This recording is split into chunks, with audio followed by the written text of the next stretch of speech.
सास बहू का लिव इन रिलेशन। नेहा खुले विचारों वाली लड़की थी। अरे नेहा, क्या दिन में सोती है? ससुराल में ऐसा नहीं चलेगा, वहां तो काम करना पड़ेगा। काम जितना काम होगा कर लूंगी माँ, पर अगर कोई ये कहे कि सारा आराम छोड़कर सिर्फ काम ही करना है तो ना भी ना, मुझे नहीं करनी शादी। अरे कैसी बात कर रही हो? अच्छा चलो जाकर नहा लो, मैं नाश्ता लगा देती हूँ, फिर तुम्हें कॉलेज भी तो जाना है। नेहा कॉलेज के लिए निकल जाती है। वो सोचने लगती है कि ससुराल में वो कैसे मैनेज करेगी। क्या हुआ नेहा, परेशान लग रही हो? अरे यार, तू तो मुझे जानती है ना, मुझे अपनी लाइफ बिल्कुल परफेक्ट चाहिए, लेकिन लग नहीं रहा लोग मानेंगे। यार, कहीं मेरी शादी ऐसे घर ना हो जाए जहां मेरी जिंदगी ही नरक हो जाए। अरे मैंने ना कल एक इंग्लिश फिल्म देखी थी, उसमें भी कुछ ऐसी ही समस्या थी हीरोइन की। अच्छा, तो फिर क्या किया उसने? उसने तो अपने होने वाले पति से साफ साफ कह दिया कि वो पहले उसके घर कुछ दिन तक बिना शादी के रह कर देखेगी, और अगर ठीक लगा तो ठीक, वरना तेरे मेरे रास्ते अलग। अरे हाँ यार, ये तो बिल्कुल सही आइडिया दे रही है तू मुझे। चल मैं तो चली, थैंक्स यार, तूने मेरी प्रॉब्लम सॉल्व कर दी। ये बोलकर नेहा खुशी खुशी वहां से निकल जाती है, लेकिन पीछे से उसकी सहेली कहती है, अरे नेहा, नहीं नहीं, कुछ नहीं सुनना मुझे। ये बोलकर वो वहां से चली जाती है। हे भगवान, पूरी बात सुने बिना ही चली गई। अरे वो तो विदेशी फिल्म थी, वहां सब चलता है, लेकिन ये तो भारत है, सभ्यता और संस्कारों वाला देश, जहां शादी से पहले लड़की को ससुराल में नहीं रखा जाता। खैर, नेहा मस्त होकर घर आती है। नेहा, कल तुझे लड़के वाले देखने आने वाले हैं, और हाँ, इस बार कोई बहाना नहीं चलेगा। हाँ हाँ, आने दो आने दो, मैं तैयार हूं शादी के लिए। अगले दिन लड़के वाले आते हैं, जहां लड़का कहता है, मुझे अकेले में लड़की से कुछ पूछना है। हाँ हाँ, क्यों नहीं बेटा, जाओ नेहा, घर तो दिखा दो इन्हें। नेहा भी खुश हो जाती है कि उसे मौका मिल गया है लड़के से अपनी शर्त रखने का। देखो, मुझे ना शादी से बहुत डर लगता है, पता नहीं कैसी लड़की आए, तालमेल बना पाए कि नहीं मेरे परिवार से। मैंने कई घरों में रोज का क्लेश होते देखा है।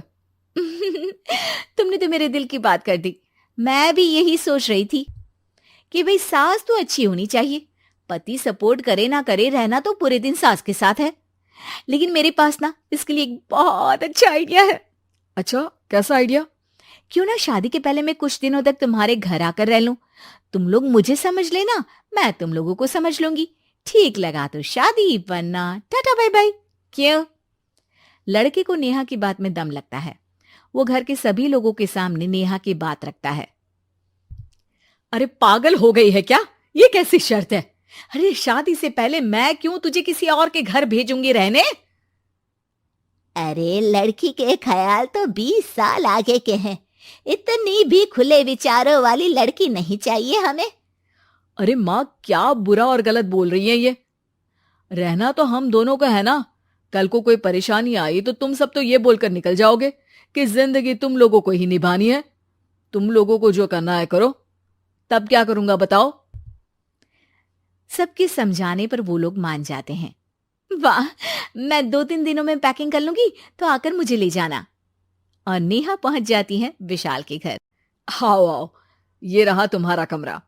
इस घर में तुम एज अ गेस्ट रहो, लेकिन माँ तुम्हें बहू की तरह ही ट्रीट करेंगी, और तुम भी उन्हें सास की तरह ही रखना। बस फिर क्या था, शुरू हो जाता है लिव इन सास बहू का ड्रामा।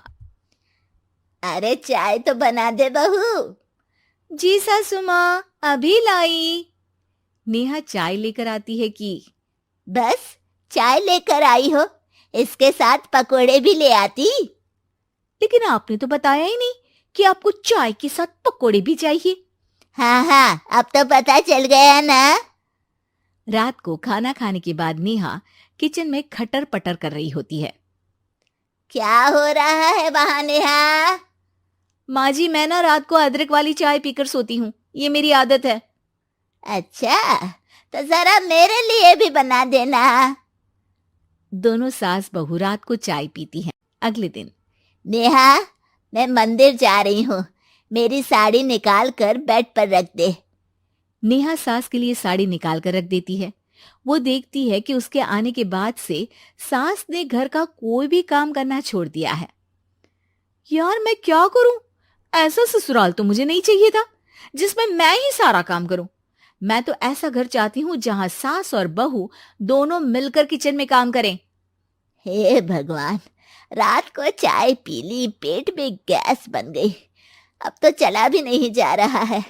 मुझे तो ऐसी बहू चाहिए जो हेल्थ के प्रति कॉन्शियस हो, क्योंकि वो ठीक रहेगी तभी तो मैं ठीक रहूंगी। दोनों समझ जाती हैं कि वो लोग एक दूसरे के लिए नहीं बने हैं। अगले दिन, नेहा, जरा चाय तो ले आना। नेहा चाय के साथ चिला भी बनाकर ले आती है। सास खा पीकर सो जाती है। अगली सुबह, तेरी बुआ सास आ रही है, उसे मैंने तेरे बारे में बताया है। तभी वहां गंवार से एक महिला आ जाती है। चलो यहां से निकलो, कुछ नहीं है खाने के लिए, जाओ। ए नेहा, तमीज से बात करो, ये मेरी ननद यानी आशीष की बुआ है। हाय रे दैया, इतनी आकड़ वाली लड़की! अरे यही है ना जो शादी से पहले ही आकर बस गई है यहाँ पर। बस नहीं गई हूं, बसना है या नहीं ये डिसाइड करने आई थी, लेकिन इन लोगों के रिश्तेदार इतने गंवार हैं तो मैं तो ना कर रही इस घर में शादी। और भाभी, और क्या कमी थी हमारे आशीष में जो आपने ऐसी लड़की की शर्तों को मान लिया? अरे वो तो आशीष के कहने पर मैं झुक गई, वरना ऐसी लड़की को तो मैं घर में घुसने भी ना दूं। ए हेलो, ऐसी लड़की कैसी लड़की? हाँ, बिना समझे बुझे शादी कर लूं? अब तो समझ गई ना कि हम लोग गांव के हैं। भाभी को खाट पर सोना और रिश्तेदारों का गांव से आना जाना तो लगा ही रहना है इस घर में। हाँ हाँ, मैं तो किसी मॉडर्न घर में शादी करूंगी। ये बोलकर नेहा वहां से चली जाती है। अपने घर में आकर नेहा कहती है, ना मां ना, लिव इन में रहकर देख लिया, ये गांव के लोगों का कोई भरोसा नहीं है।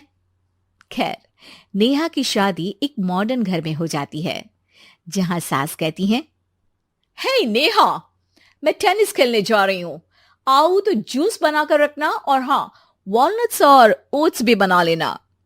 जी माँ। माँ मॉम बोलो डार्लिंग, माँ इज ओल्ड फैशन। बेचारी नेहा सर पर हाथ रख लेती है। हे भगवान, ये सास तो सास ही होती है, गांव की हो या शहर की।